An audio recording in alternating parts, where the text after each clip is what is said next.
Apalagi mungkin memang jenis tanah di sini tanah yang berpasir mungkin Pak ya, sedikit berpasir, jadi mudah untuk tergerus. Nah, jadi prinsipnya adalah bagaimana mengurangi debit yang besar tadi. Kira-kira seperti itu, baik di wilayah kebun maupun di luar wilayah kebun. Kemudian debit yang besar tadi juga kita iringi dengan mengurangi kecepatan aliran. Kira-kira seperti itu, Pak. Nah, di sisi utara kebun, dampak paling besar itu tadi adalah banjir di daerah pemukiman titik ini. Ini airnya berasal dari wilayah kebun di sini, Pak. Dari wilayah kebun di sini ngalir turun ke sini, terus berkumpul dia masuk ke sistem aliran ini. Ini adalah sungai intermittent sebenarnya. Jadi kalau di lapangan saat ini mungkin nggak ada airnya, tapi ketika hujan lebat baru kelihatan. Dia berupa lembah-lembah lah kalau di sini, lembah-lembah bukit. Dan di lapangan nyata, Pak. Nah, dari lembah inilah berkumpul, terus masuk ke daerah sini. Nah, upaya kita apa? Upaya kita adalah mengurangi debit itu dari hulunya secara perlahan-lahan, bertahap gitu, Pak.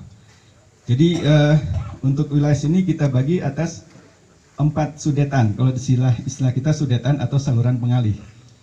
Jadi misalkan di titik ini, kalau yang di daerah sini sudah ada sungai di sini, masuk ke area sungai, sudah aman.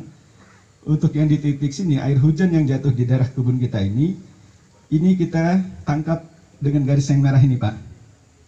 Nah, disinilah kita rencanakan saluran K1. Istilah kami itu adalah saluran kebun titik 1. Nah, disinilah dia salurannya.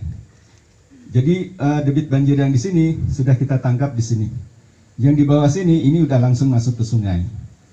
Kemudian setelah itu untuk hujan yang terjadi di daerah sini, ini kita tangkap ke saluran K2. Ini yang kita rekomendasikan untuk PTP.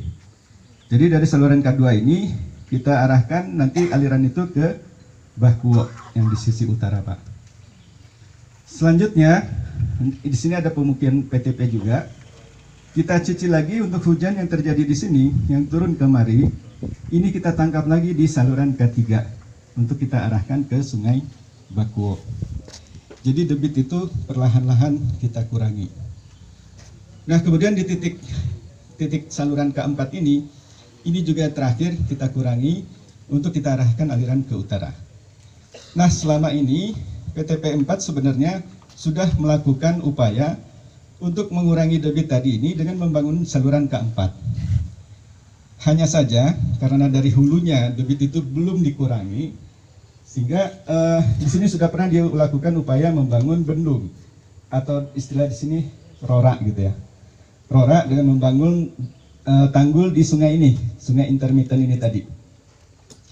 Namun mungkin karena konstruksinya mungkin kurang padat, tanahnya tidak dipadatkan secara struktur, kemudian debit banjir yang tinggi, kecepatan aliran yang tinggi, di sini beberapa kali rubuh, jebol gitu kira-kira. Nah, terakhir jebol itu pada saat banjir besar, jebol balik lagi mengakibatkan banjir di masyarakat, timbul lagi gejolak, kira-kira seperti itu. Nah, kemudian upaya selanjutnya di sini sudah dilakukan juga dengan mengalihkan saluran ke utara. Jadi kembali dibendung, tapi ditambah dengan membuat saluran ke arah utara. Jadi ketika air besar datang, terus juga dialirkan, selain dibendung juga dialirkan. Namun kita khawatir dengan kondisi debit banjir yang masih besar, ini juga tidak akan bertahan lama gitu. Sehingga tetap kita rekomendasikan, ya tetap kita cicil lah debit itu dari arah hulunya. Kira-kira seperti itu, Pak. Nah, kemudian untuk sisi ini, sisi jalan di sebelah utara, Seribu Dolok, kemudian jalan Sapoldas, ini juga sama, hampir sama prinsipnya. Air masuk ke jalan, terus mengalir ke bawah, karena ini tadi kan kemiringannya terus ke bawah. Terus ini masuk ke daerah Jalan Panai Tongah. Nah, upaya yang kita lakukan juga sama prinsipnya, Pak. Jadi kita berupaya untuk mengurangi debit yang besar, karena selama ini memang belum dikelola debit itu, kira-kira seperti itu. Nah, jadi di sini untuk wilayah utara, kita coba untuk mencicil pengurangan debit tadi. Kita cek garis konturnya, bisa kita alirkan air itu dari arah jalan yang catchment areanya juga dari area persawahan dan perladangan di sisi utara ini kita cicil lagi masuk ke Sungai Bahbolon yang ada di bawahnya. Jadi mulai jalan sini, ini sengaja kami buat salurannya kuning dan dikasih kode J, itu maksudnya saluran di jalan. Kira-kira seperti itu. Ini ada saluran 5,